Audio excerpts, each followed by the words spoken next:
other two committee members are Mr. Frederick Richardson, Here. representing District 1, Mr. John Williams, representing District 4. We also have Ms. Bess Rich, Councilwoman, representing District 6. We have our city attorney, Mr. Arledge. We have representatives from the clerk's office and the administration. And, we also have Council President Levon Manzi here, representing District 2. Thank you. Let's see. And I see we do have some members of the press here. Very good. So I'm first going to call on our finance director, Mr. Holt, to give us an update on any federal COVID help we might be in line for.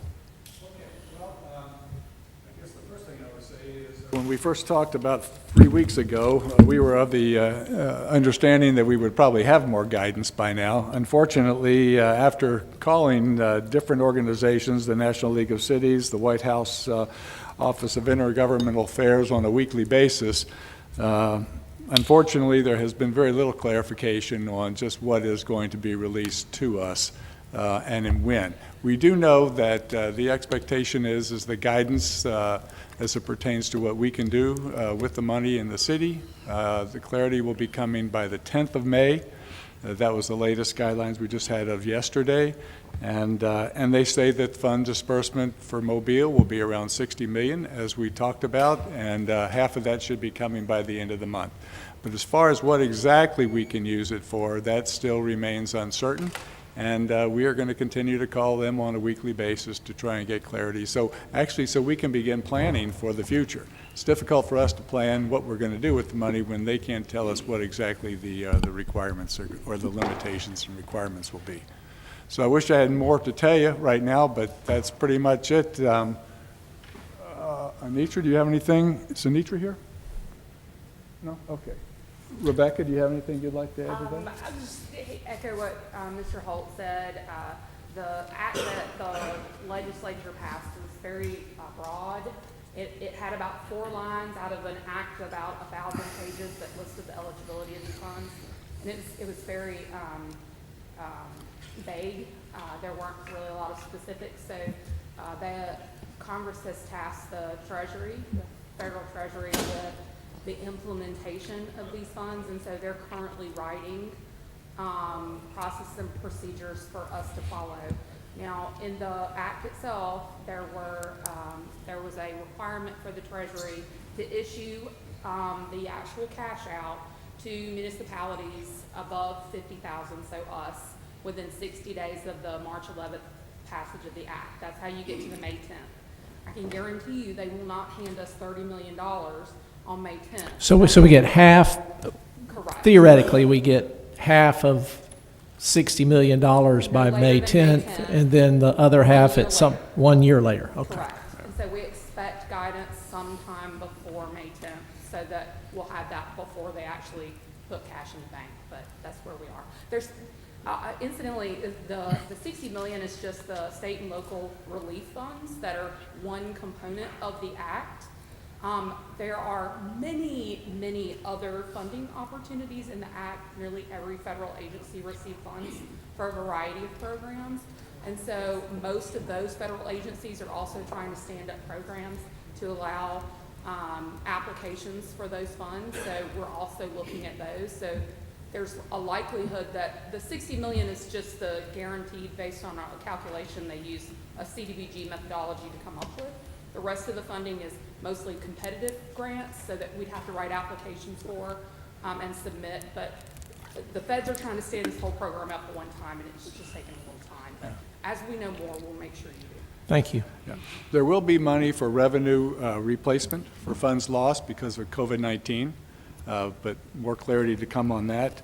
And there will be money for small businesses, and right now they have published quite a bit for restaurant recovery, which will be managed primarily through the SBA. But as far as what we can do with the $60 million when we get it, that's still to be defined. So sorry, I don't have more. There's another program that I think some citizens may not be aware of that they might find useful. Under FEMA funding, there is a program that allows people who have had a death related to COVID to recover funeral costs. And the death can occur all the way back to, it was sometime 2020, I want to say it was January. I have to look at the guidance. Yes, so the main requirement being that the official death certificate has to list COVID as a cause, either direct or contributing, but that's something I know a lot of families in the area might suffer with, and that's a program through FEMA that they can apply for that funding now. Do we have any questions from members of the committee? Mr. Chairman, can I ask Director Holder a question? Sure. Director Holder, do you know whether or not on the horizon there's any funding that may come our way pertaining to the number of infrastructure issues that we are having here in the city? Oh, well, that's actually probably one of the first questions that crossed our mind when this thing came out. You know, will there be money for that? And the extent of what they've said relative to infrastructure is it will be available for water, sewer, and broadband infrastructure. And then it says additional guidance will be distributed sometime in May. That's none of that. What was your question? What was your question? I say that's not going to help us water and sewage. I'm saying I can't help. That will not help with the resurfacing streets. Oh, I said There's questions into the Treasury for clarification on whether or not sewer and drainage would qualify. We haven't received an answer to that. We're hoping to get that with the guidance. But there are other infrastructure funded programs in the Act. One of them is called the Capital Project Funding. There's a link to it on the U.S. Treasury website, but there's no application portal or guidance yet. So we definitely have our eye on that. Plus we do, there was funding directly to FTA in the Act itself. And right now, we're kind of just waiting to see when they get the programs up so that we can start making submissions for the funds. But okay. Thank you. Mr. Williams, do you have any questions? Do any of the other members of the council have any questions concerning this matter? Mr. Chair, Yes, sir. I don't necessarily have a question, but a request, and I think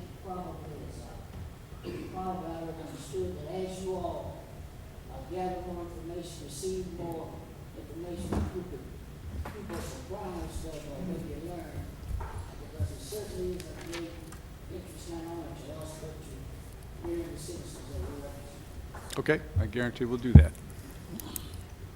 Thank you very much. We'll move on now to the other matter which is before us, which is the issue of understanding perhaps a little bit better the requirements of our own ordinance that dictate that we use our best efforts to direct 15% of city contracts to socially and economically disadvantaged businesses. And also what, if any, progress we have made on that over the last several years. And start off with a statement by the administration. Ms. Henderson, you going to do that? No, Archanique, yeah, I'm sorry. no problem. Good afternoon to each of you. I have actually put up a presentation for you all. And what we're going to kind of augmented the presentation a little bit so that we could go a little bit more into the types of DBEs or MBEs, WBEs, what their certification criteria are, but then also to talk a little bit about our metrics and what we have thus far, how we've gathered that information, and how we will continue to gather that information, both for reporting purposes, because with our federal funds, we do have to report a lot of this information to ALDOT, as well as a couple of other agencies that we receive grant funds from, whether it be EPA, ADECA, and others, but also just for our purposes here at the city so that we'll know where we are and what we've done.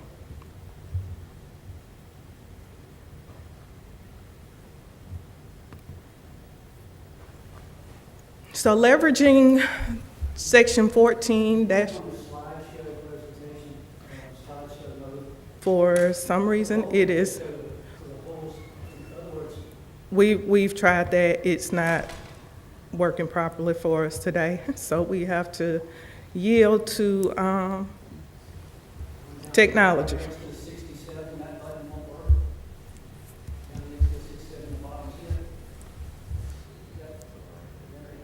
It's, for some reason, it's over. It's not. It's not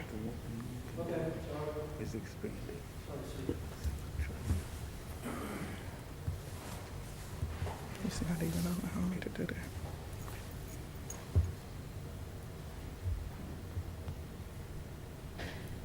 And I apologize for that. We've tried to several times to get that to work properly. But in order for us to adhere and improve our landscape with our ordinance, which is section 14-034, which speaks directly to supplier diversity and the Office of Supplier Diversity here at the City of Mobile.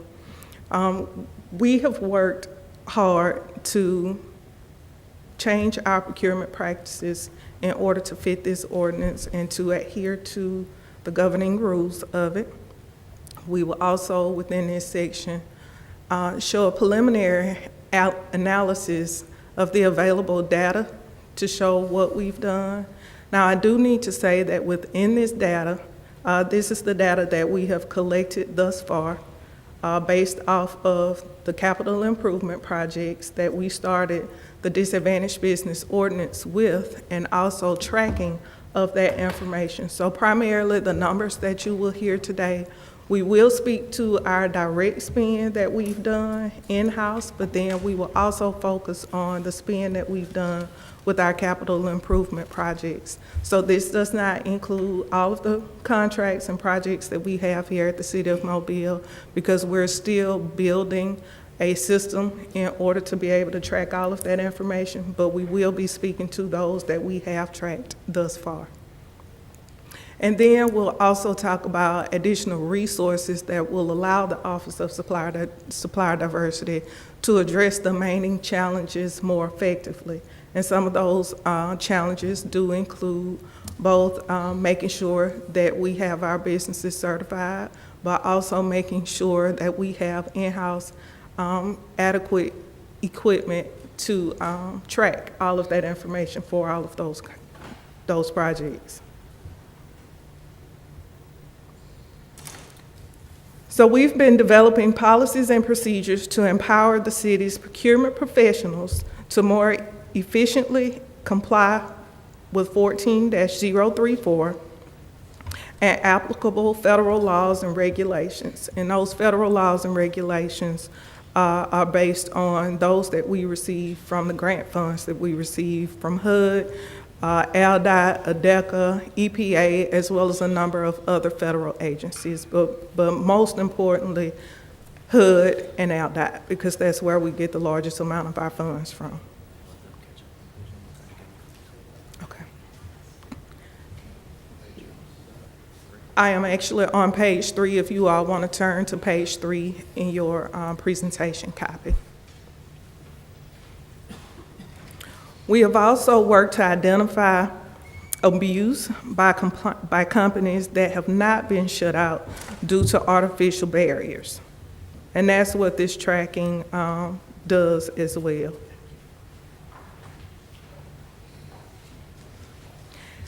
Empowering the procurement professional.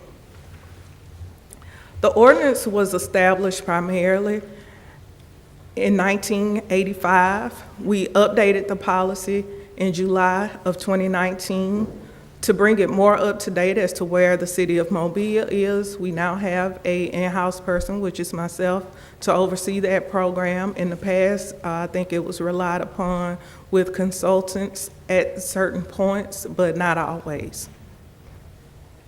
That section also was updated to include some of the federal guidelines and regulations, including Section 3, which is also something we'll talk about a little bit later in the presentation, so that you'll know what HUD requirements are as far as Section 3 and what those Section 3 businesses are. Providing policy guidelines to the city's procurement professionals to simplify compliance with N14-034 and state and federal laws. We have been working to develop competitive sub-vendors through outreach, identification of available resources, as well as education. And to expound a little bit on that development process, you all know you receive flyers as well as other information for advertisement within you all's weekly newsletters that speak to the workshops that the City of Mobile has put on directly. There are now 4 different programs that are currently going on with community partners that speak to both the minority business as well as the small business. This year was the first year we had the Minority Business Development Program, which was put on by the University of South Alabama and funded through PNC Bank and Hancock Whitney Bank, which was for startup minority-owned businesses to teach them, one, how to establish their business and how to move forward with opening their business and getting their business up and running. That actual class has 8 participants, and they will be having their culminating class on this Thursday, of which they will be giving a pitch competition in order to see, and they'll have a winner for that pitch competition as well. The participants in that class will also receive a number of items that will be given to them per bono or free of charge by other business owners to make sure that they continue on with their business success. We also have the Minority Business Accelerator program, which will be accepting applications for its 4th cohort within the next month or so. And that particular program is for companies that gross over $250,000 a year and are looking to move from that startup status to that mid-phase business area. That particular program, as I said, is in its 4th year. We have had a 100% graduation success with that program. Each year, they also have a pitch competition of which the winner receives a $10,000 prize that has to be put back into their business, and the participants also receive marketing, accounting, legal, and other assistance from other small businesses throughout the area that's free of charge for them up to a certain dollar amount. We also now have the Emerging Leaders Program, which is done through the SBA and the Mobile Chamber of Commerce. The Emerging Leaders Program has 20 participants, of which at least 4 to 5 disadvantaged businesses or minority-owned businesses are given slots for that particular course. This is for businesses that have grossed $450,000 or more and also looking to move their business to the next level. Now, with those 3 programs, the City of Mobile Office of Supplier Diversity has been actively involved from the inception of all 3. We sit on both the selection committee of the Emerging Leaders Program, not the Emerging Leaders Program, the Minority Business Accelerator Program, as well as the Minority Business Development Program. The majority of their participants have either come from our vendor list or outreach that has been done through the City of Mobile's Office of Supplier Diversity.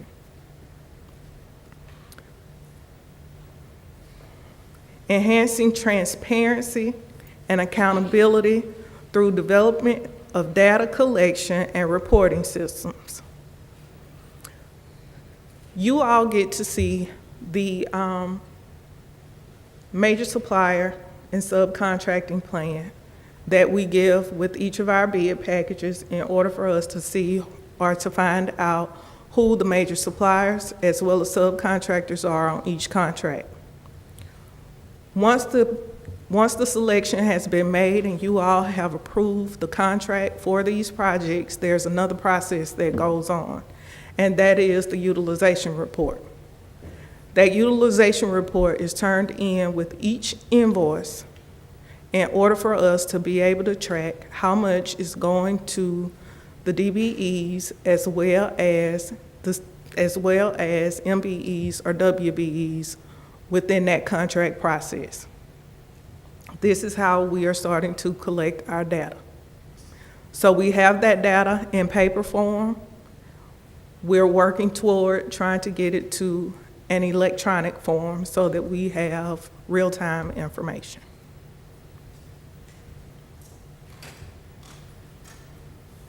And just so that you know, and again, as we go further, we'll talk a little bit more about that as far as that tracking and being able to gather that data and information. That information is not just for the city of Mobile. With the Alabama Department of Transportation funded projects, as well as the HUD funded projects, we have to turn in reports as to how much has gone into those businesses for those contracting periods. With the Tiger Grant, we now have to do an audit ever so often. I have to, well, actually the city does not do it. The Department of Transportation does it, but because I am the person who does the tracking for the Disadvantaged Business Program here at the City of Mobile, I have to be in those meetings to make sure that all of the documentation as well as the expenditure information for those businesses are included in those files and with those reports. In addition to that, with our restore funds that we receive, I also have to show how we've properly solicited to those disadvantaged businesses, women-owned and minority businesses. We have to show data and information on how we've solicited to those businesses directly for those projects and continue to track those once those projects have been awarded. So we're also using this information in this particular process for those as well. Enhancing equitable participation. Increased DBE training and outreach programs. And I've talked to you a little bit about that and what we've been doing in the near future. And I say as near as June, I'm praying no later than July. We will be holding our first Contractors College, which will be done through Bishop State Community College. And that's being funded through our Housing and Community Development Funds, which are HUD funds. And that particular program will be for, first, those companies that have received the microloan program funds. It will then go to, we will open it up to Bishop State's graduates of any of their programs, whether it be HVAC, electrical, plumbing, who aspire to start their own business. And this particular program is set up for project management. So everything that a construction company would need to manage a project, primarily also a City of Mobile project, that information will be within these courses. They will receive college credit for those courses through the community college system, as well as a certificate once they have completed. The number of women-owned, minority, and DBEs have grown significantly since 2016 when this program got its start, and we'll see a little bit more of that. Significant growth, yes. We had planned for it and still plan for it to start in June. I just have to complete, we're in the contract process. So hopefully that will be completed by Friday and we can get that approved and start advertisement. So once we do the advertisement, we have planned for it to start by the second week in June. It will actually be a 4-month program. It is a very in-depth program. But again, we want to make sure they have all the tools necessary in order to come out and yes. How many do you anticipate will be members of that? We have 15. We have a slot for 15, yes. I'm going to It's a 4-month program. Mhm. So we should be ending in November with the first cohort. Is that in the evenings? It will be in the evening. Classes will be from 5 to 9, and it will be 2 nights a week.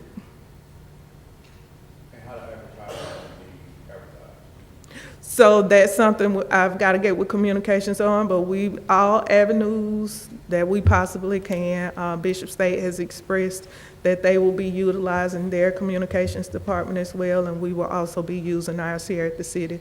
So it'll be a group effort. You all will have that information to go into your weekly newsletters. We will use ours here at the city, and Anitra can talk a little bit more about that, but I promise you, we will be using all avenues that we possibly can. Mhm. Significant growth and participation, particularly by companies owned by women-owned businesses, and we'll show a little bit more about that, as I said, when we get to the numbers. Funding streams. So our funding streams, as I said earlier, housing and urban development, the Department of Transportation, ADECA, ADM, EPA, and these are just some of the grant fundings that we receive. Of course, those that come from ADECA and ADM, as well as EPA, come from our state offices, but they are still federal funds. Certifications. So we started that conversation earlier today as far as certifications and the different kinds, and this is where I will expound a little bit more on what the certifications are and what the requirements are. I will also talk about who does the certifications, whether there's someone here locally that does those certifications, or if it is a federal office that actually does the certifications. So the U.S. Small Business Administration, their disadvantaged business program is called the 8A program. This particular program allows a disadvantaged business to be a member of that program. I think it is for up to 7 years. This particular certification requirement states that, and this went into effect July 15th of 2020, that the business be a small business, not have previously participated in the 8A program, be at least 51% owned and controlled by U.S. citizens who are socially and economically disadvantaged. Their personal net worth must be $750,000 or less, adjusted by income of $350,000 or less, and $6 million or less in assets. Demonstrate good character and potential to perform a contract.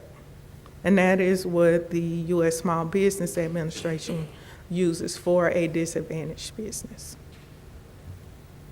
The Department of Transportation.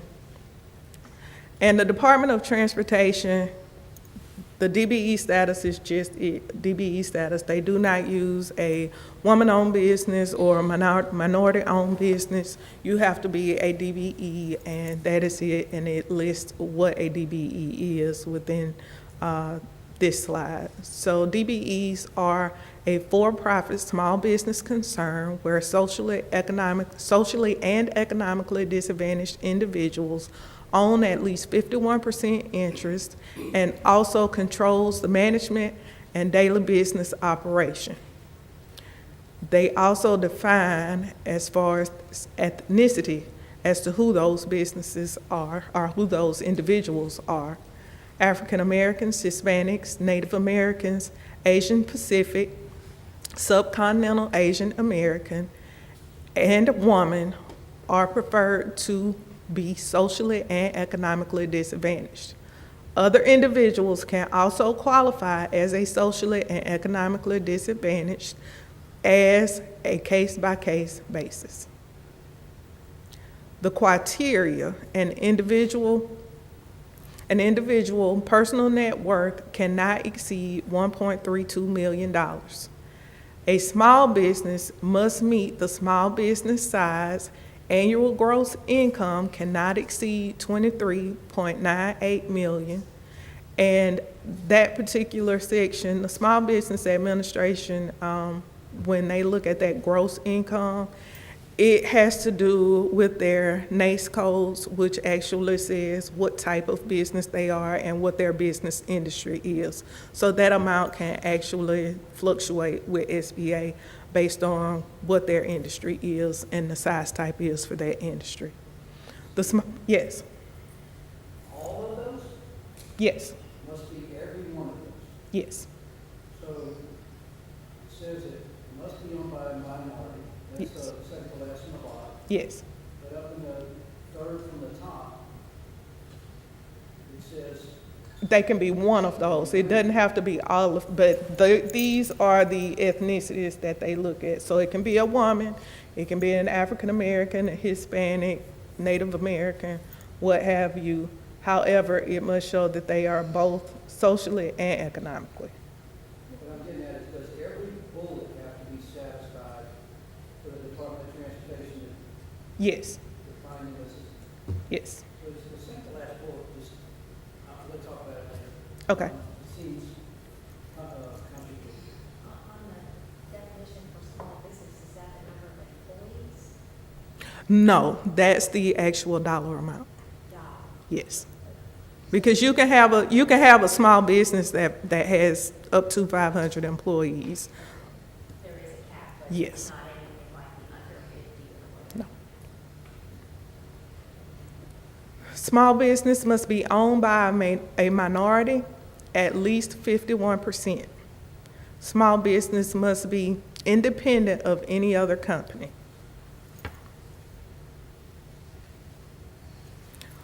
Woman-owned business, and this is also defined by the SBA. To be eligible for the Women's Business Contracting Program, the business must, one, be a small business, be at least 51% owned and controlled by a woman who is a U.S. citizen, have woman manage the company day-to-day operations and also make long-term decisions, to qualify as an economically disadvantaged business within the Woman Contracting Program, meet all of the requirements of the Women's Contracting Program, be owned and controlled by one or more of the women, each with personal net worth less than $750,000, be owned and controlled by one or more women, each with $350,000 or less in adjustable gross income average over previous 3 years. Be owned and controlled by one or more women, each $6 million or less in personal assets. Personal net worth standards of economically disadvantaged individuals have been aligned between the 8A program and the WOSB Federal Contracting Program. The EDWOSBs and 8A Business Development Program participants must have the same personal net worth threshold, and the funds invested in the official retirement account are excluded from, and we don't have to get into all of that. That's, I'll let you all read that section on your own. Yes, sir.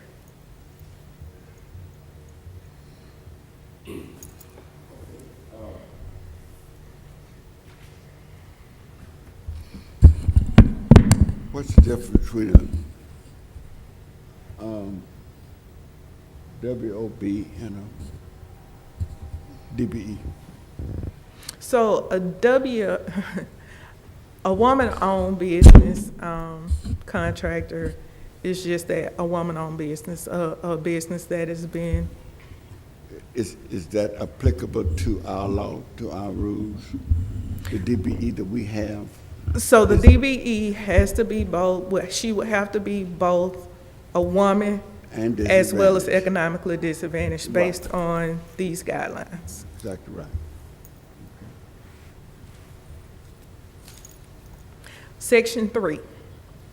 And this is, Section 3 is what is applicable to HUD-funded projects and our HUD funds that we receive.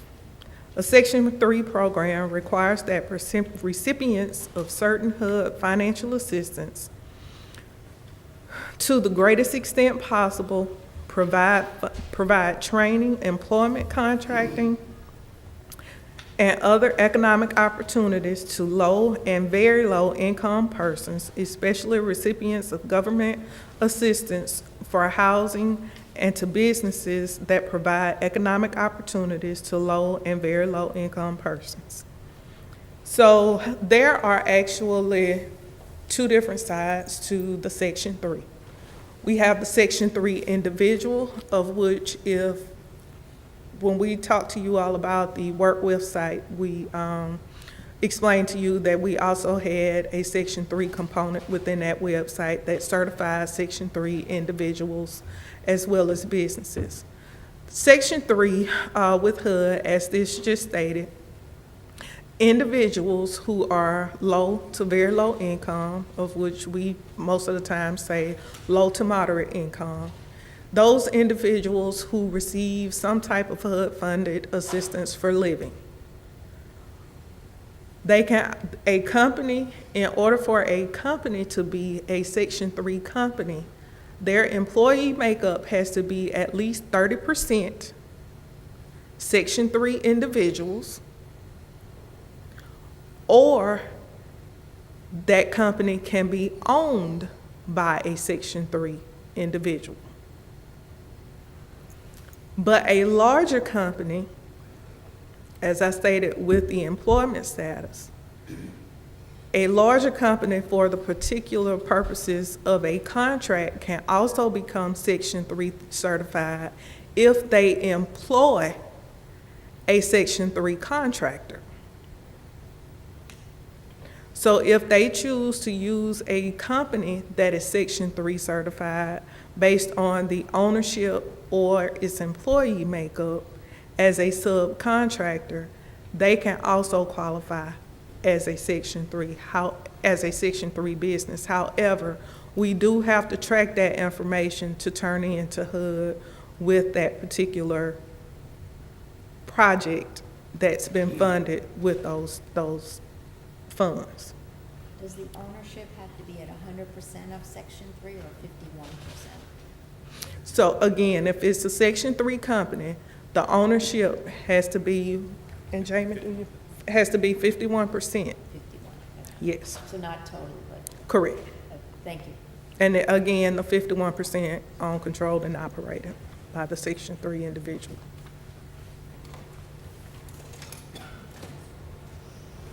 Mr. Chair, is it appropriate for us to ask, put a question in? Ask away. Thank you. As relates to Section 3 companies in the city of Mobile, is there a high number of companies coming forward that would utilize that qualification? So yes, we do have, currently, I think it's 5 companies that we're using that are Section 3, 2 of which are developers. Is it 2 or 3? Two are developers, and then the others are contractors. So, and then also, when we get to the number section, I'll talk a little bit more about that HUD funding. Actually, last year, or year before last, was our first time meeting our Section 3 goals with HUD and being able to report what we've actually done with those Section 3 businesses.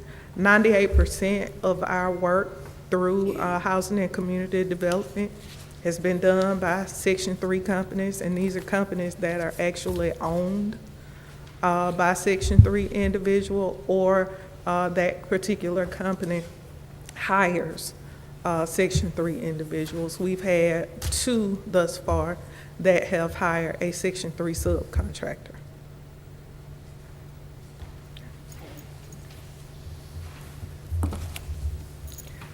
Challenges and opportunities. To enhance accountability and equitable competition and comply with local, state, and federal laws, the Office of Supplier Diversity would need additional resources. And this actually speaks to the personnel as well as the audit. And this is to audit documentation, of which I talked to you a little bit about earlier with those evaluation forms and things.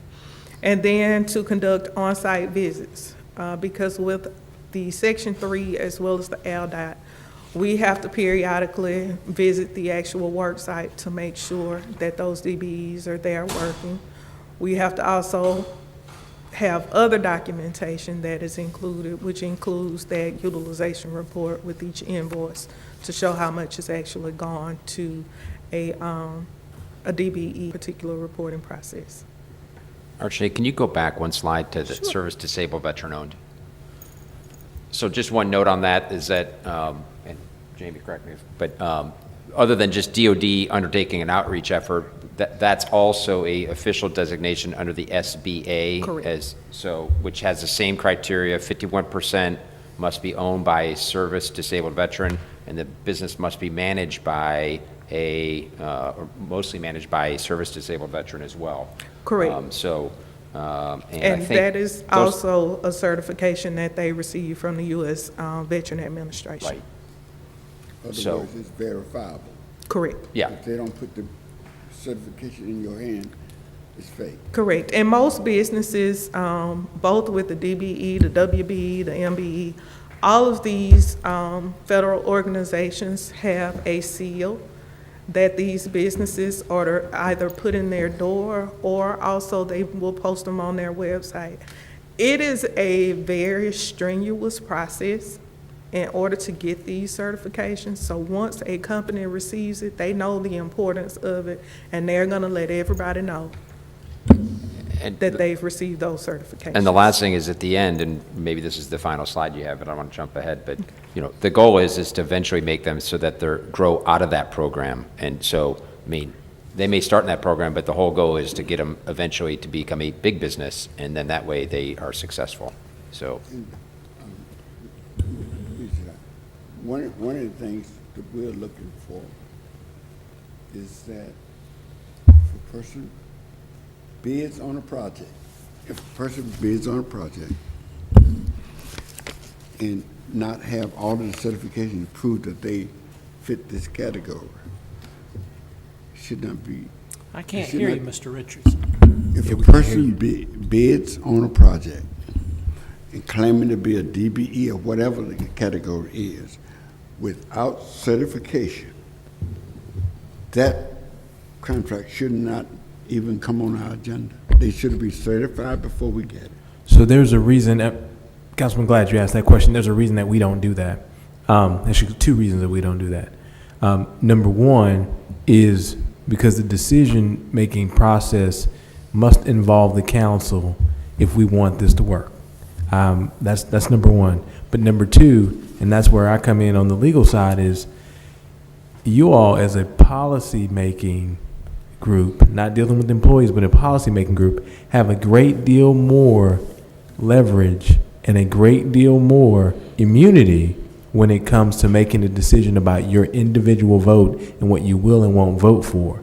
We, on the other hand, on the executive branch, we're not able to make that decision. What we're able to do is say, look, you need to be able to make your best efforts. We're going to enforce that. Ms. Kidd does an excellent job of that. And then we will then provide the legislative body with the decision points and the information. And at that point, each one of you gets to use your individual vote to say yay or nay. That helps us leverage it legally to say you've used your best efforts or not. It's also very important for you all to ask those questions in a public forum so that all of the contractors know this is how you do business in the city of Mobile. This is what we do. And if you can't get 5 votes, then that's up to each and every single council person. So we don't mind you being vocal about it. I especially say that we need to ask these questions. Questions are, as President Manzi often says, questions are good, answers are better. But in order to protect the program, we want to make sure that we put these things in front of you, and we are not making a decision that does not see daylight. I understand all of that. But if we have a trained professional, who's kid, who looked at this and saw that this contractor didn't measure up, that could be, at least that could be on the information we receive. And instead of us trying to weed through all of what she's already read, we're trying to see are they qualified. If she's already read it, has documentation to show they're not qualified, and they're on our agenda for us to decide, at least say they didn't meet the certification. Then if we're willing to go ahead on with that, that's up to us.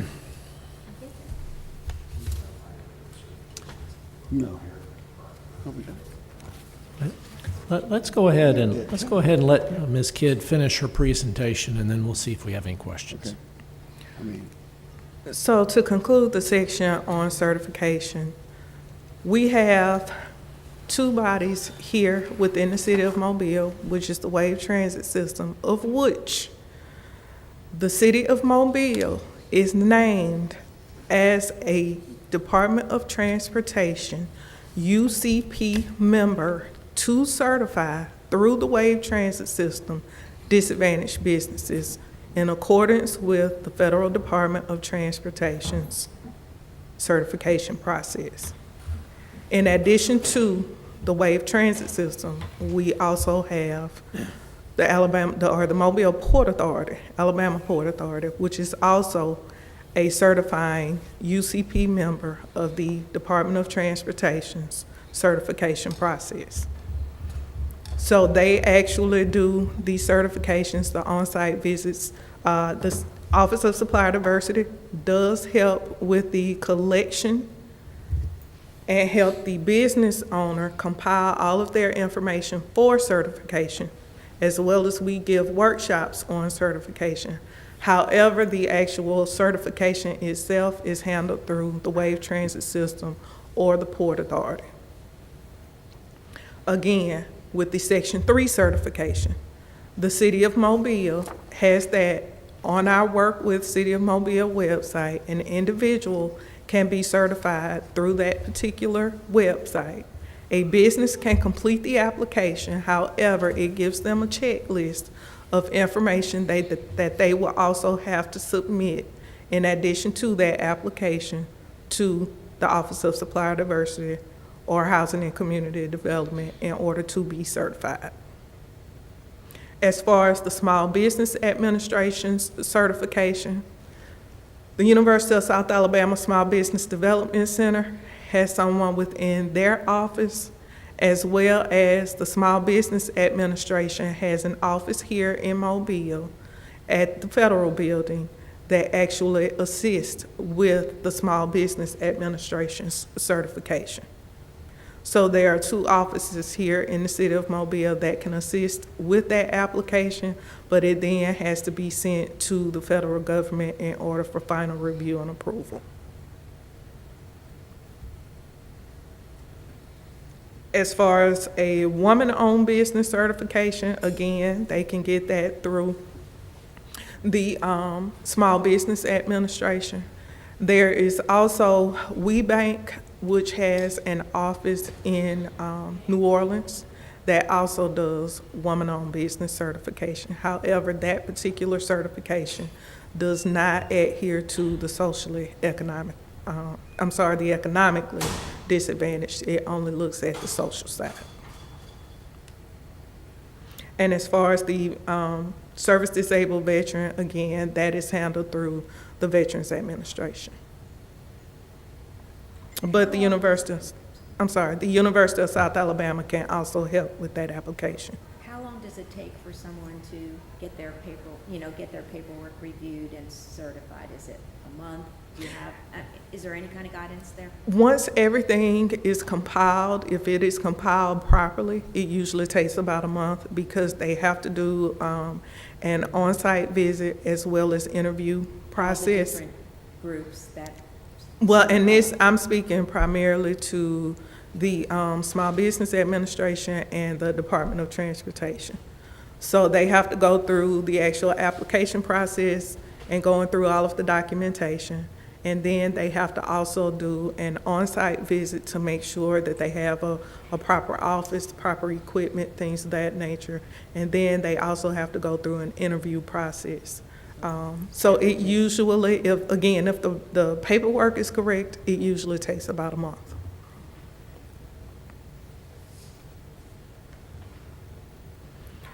Participation and metrics.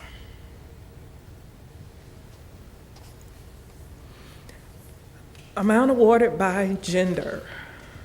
So again, this information that we've compiled is not on all of our projects. This is primarily on our capital improvement projects that we have been tracking since 2016, or actually 2017. 2016 is when we got started with our first contract. The way that these metrics have been done, please keep in mind that some of these contracts are ongoing. So we may have received partial, not including all of the contract because it's ongoing and hadn't been completed. Also, there have been some where we did not receive some documentation with some of the payments, so it may be skewed by that as well. But this is on those that we have been actively tracking over the past 3 to 4 years. What's the national average? You know, state average or national average for women versus men in participation? So I don't have a national average, but this is basically on what the city of Mobile has done. So for businesses owned by women, whether they've been certified or non-certified, $9,830,740.76. Businesses that are owned by men, either certified or non-certified, $19,867,845.43.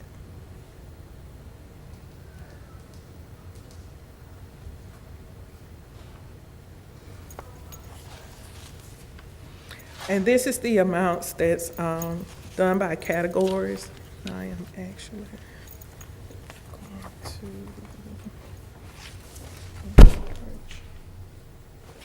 I'm gonna zoom in.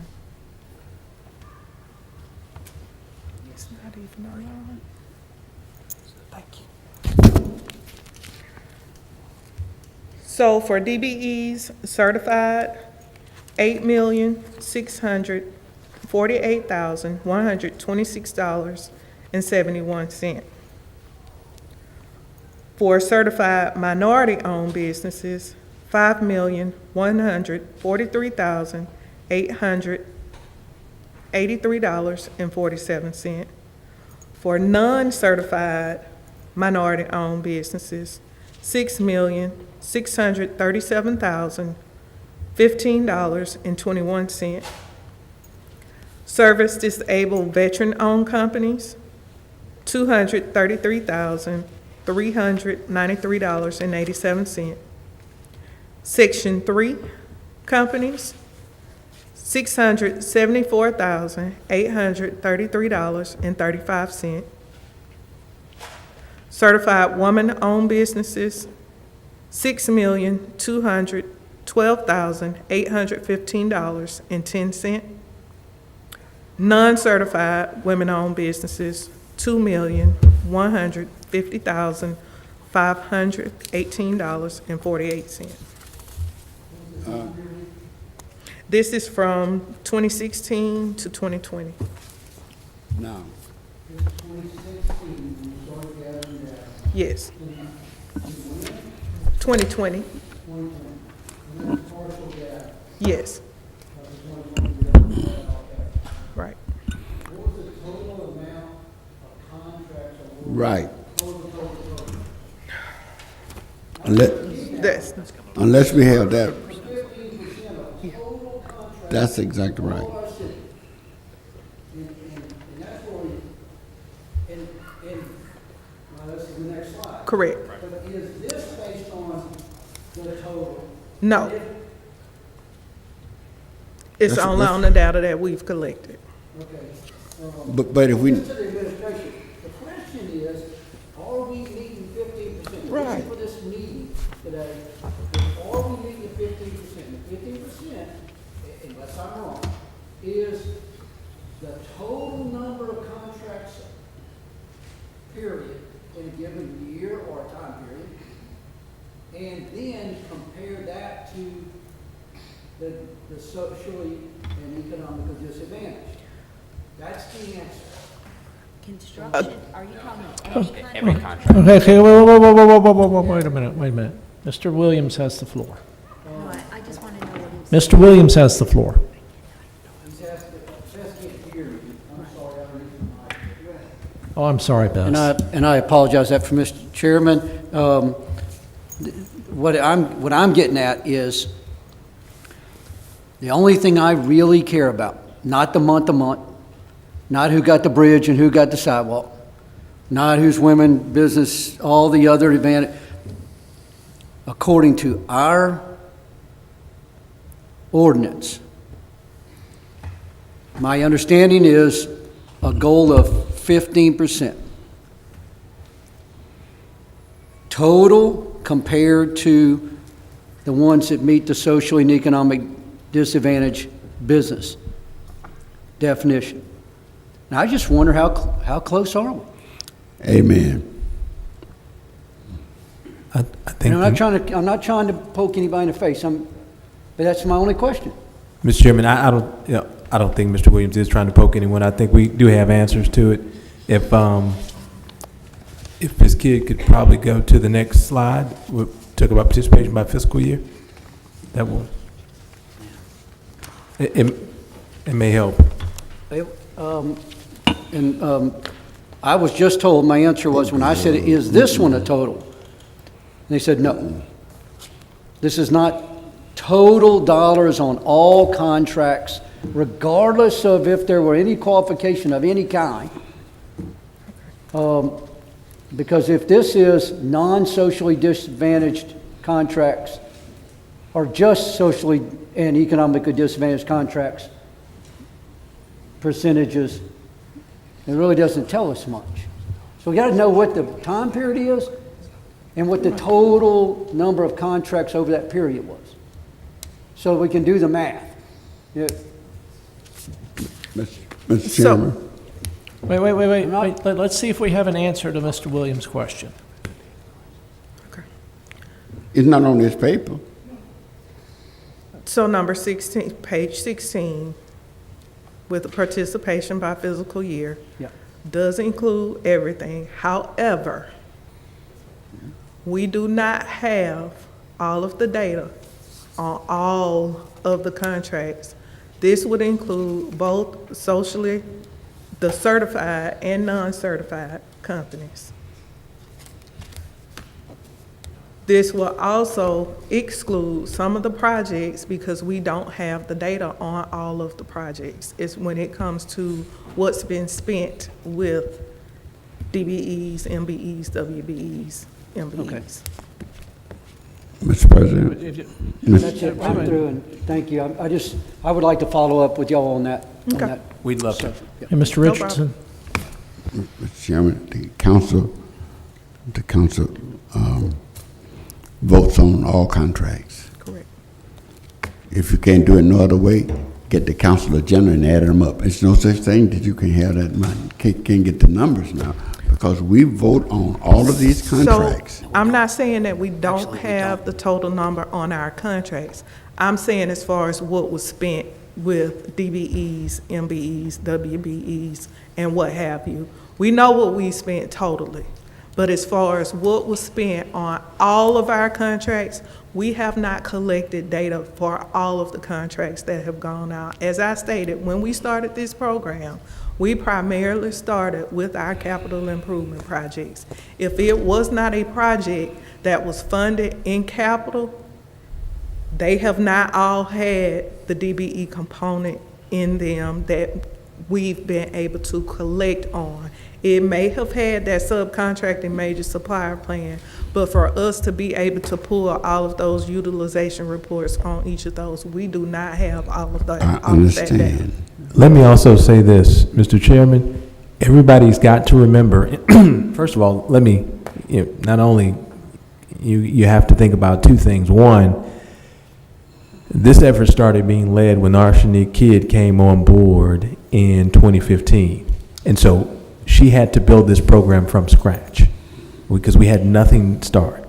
That was an initiative started by the mayor, but supported by the council. And I not only encourage everybody for doing that, but also you got to remember that less than a year ago, I guess just as the pandemic was about to hit, this council voted 7-0 to change and update the ordinance. The ordinance so that it included Section 3 and across the board. So it became much broader thanks to you all's willingness to step forward and push the effort.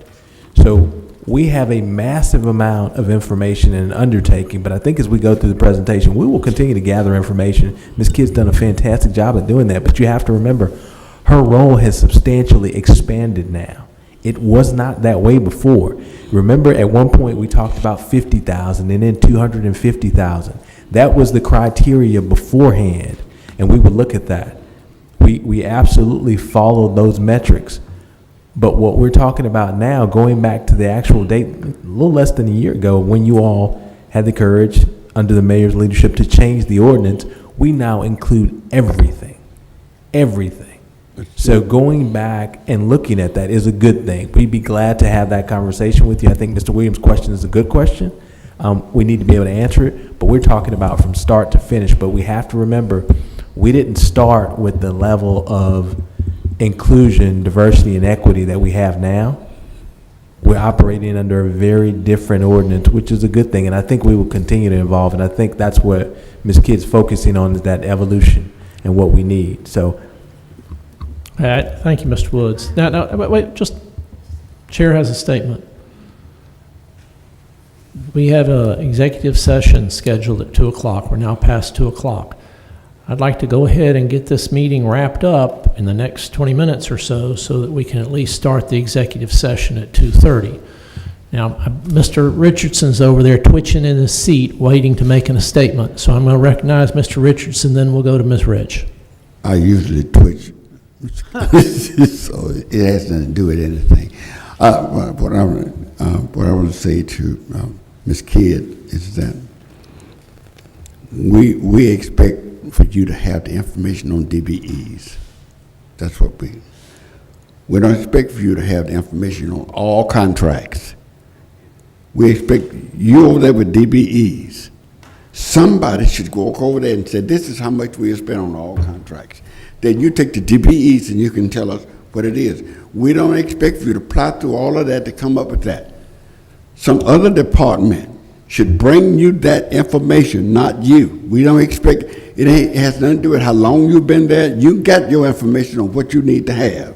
You don't have the information on all the contracts. You shouldn't have the information on all the contracts. Somebody should march over to your office and say, this is what we have spent on all of the contracts. And then you can take that and bounce that with what we spend on DBEs and give us the information. And until they do that for you, we're going to come back here the same way. I think it was crystal clear of the mission of this meeting. Find out how much we'll spend on all contracts and how much of that went to DBEs. I don't think nobody's confused about that. But can tell us how long you work and are you on Social Security? I'm not concerned about none of that. The figures are in the machines. Every dime we spend is put on some machine somewhere. They hit the button and let it spit it back out. That's what they do when it comes down to CIP. They can tell us how much I spent Every year I've been using CIP, hit the button to this is how much you spent. They can do it on all of the projects, and that's what we expect, and we won't be satisfied until we get that. Thank you, Mr. Richardson. Ms. Rich, Thank you, I'll be brief. On some contracts, it's non-competitive and professional. could you get a little closer to the microphone, please? I said, on some contracts that come before council, it's non-competitive or a professional contract. We have to use certain talent. So therefore, that's not something that necessarily could be added into the factor. I know exactly where you're going now that I heard you clearly. And also, we do studies and we use consultants, which are also, I think, non-competitive type things. And I think if we just concentrate on capital, we could get those answers. And I think most of them come before us and they are competitively bid, and then we plug in the amounts of diversity within those contracts. So I just think that when the Zogby bill was written, it was to diversify our city, and that involved anything that we competitively bid. Ms. Kidd, was your presentation, you got any more in your presentation? I have one more slide, but I think with the discussion we just had, this actually speaks to the number of contracts that were done by, and this includes both prime and subcontractors for each individual year. And we have those starting in 2017, going up to 2020. That's great. That's your work. That's That's good excellent. information, but it ain't gonna help us for what we're trying to. And that, again, that is just the DBE and MBEs, whether they're certified or non-certified. Does that complete your presentation, That Ms. Kidd? completes my presentation. Okay, thank you very much. And Thank you. I'd like to join my colleagues in thanking you, Ms. Kidd, for the wonderful work you do. And just because we have questions doesn't mean that we don't appreciate the work you're doing. Correct, and I totally understand. I'd just like to say before we close that I think what we're looking for is kind of an apples to apples comparison. In other words, you got to, let me see, Mr. Williams is better at this than me, but you got a numerator and denominator that are coming from the same place, if you follow me. That you know, are we looking at, if we're looking at CIP, for example, then the numerator and the denominator are just limited to CIP, but there are other projects. So I think one of the things is to figure out what all is going to be thrown into this bucket, and then we know where we start from. That was very vague, and I don't know how to say it any better than that. But what kinds of contracts are we going to track? I think is the better way to put it. At this point, we're going to be tracking all contracts. I do need to say this, and I mentioned this in the meeting earlier. Some contracts may have a waiver, and they are going to be based on whether or not we have a certain number of DBEs that can bid as a prime. It will be based on the amount of work and if there is subcontracting work that is available within that project.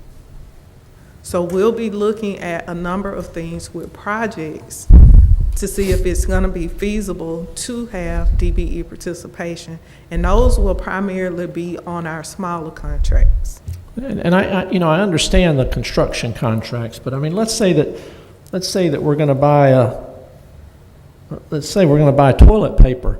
Are we going to track that for these purposes also? So the way that our procurement process is currently done, when it comes to individual items such as that, we would then look to see if there is a disadvantaged business that is available to solicit to purchase those items. We do not purchase our items when it comes to janitorial. No, I was just using that as an example. Right, and again, that's another way we have to look at that, because when you start talking about individual items and the way that we do our procurement, it does not matter.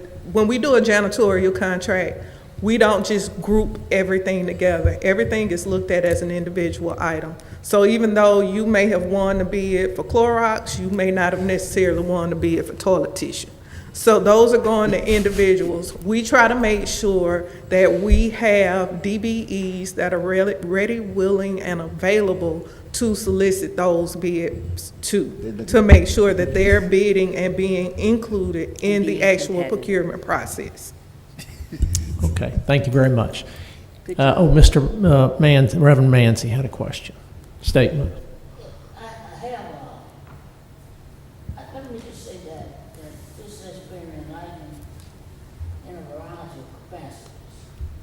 I know generally what you do, and to certain degrees, how impactful it has been, and even prior to your association with city, Derek Moore. So it's never been a question of that.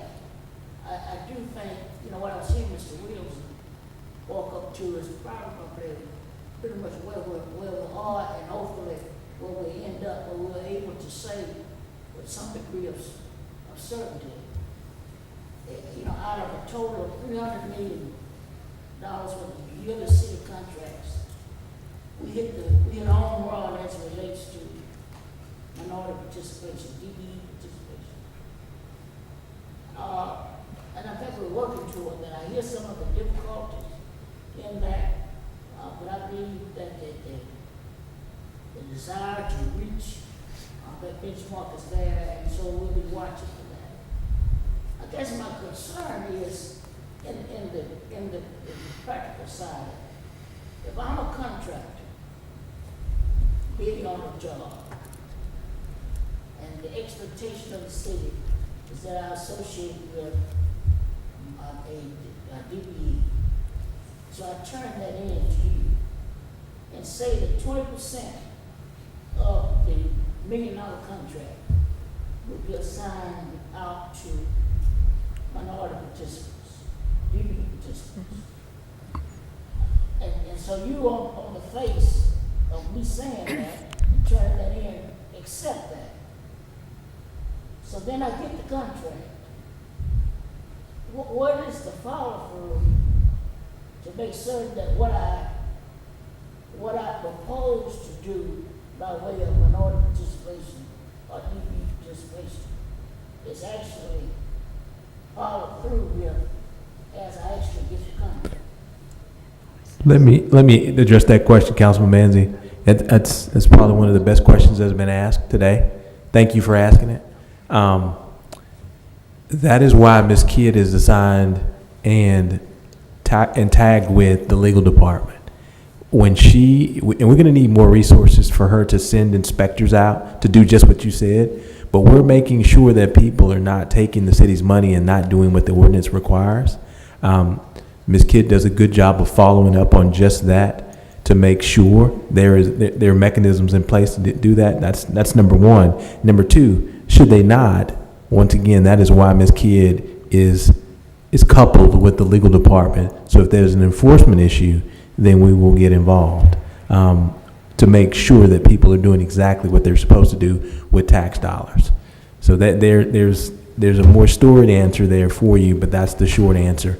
And to Mr. Williams' question, just to close this out, the way that we do the focus on what our numbers are holistically is just what Ms. Kidd and Mr. Roberts have been talking about from the beginning, is a disparity study. We're in the process of putting that together and working on that. It is slightly more complex than the numerator denominator. And there's some legal reasons for that if you all want to address those at some point in an executive session, I'll be glad to go over. But that is something that we already have in the works. So thank you all for your courage and your support of this program. Okay, thank you very much. I have one. Ms. Richardson. I believe if a category is established on the computer for contracts, whenever one is bidded off, put that amount in at the end, hit the button, it'll total it up for you. Just put a category up that's saying contracts. And whenever one is bidded off, put that amount in there. And the computer spit that back to you at the end of the year. Okay, thank you very much. Thank you.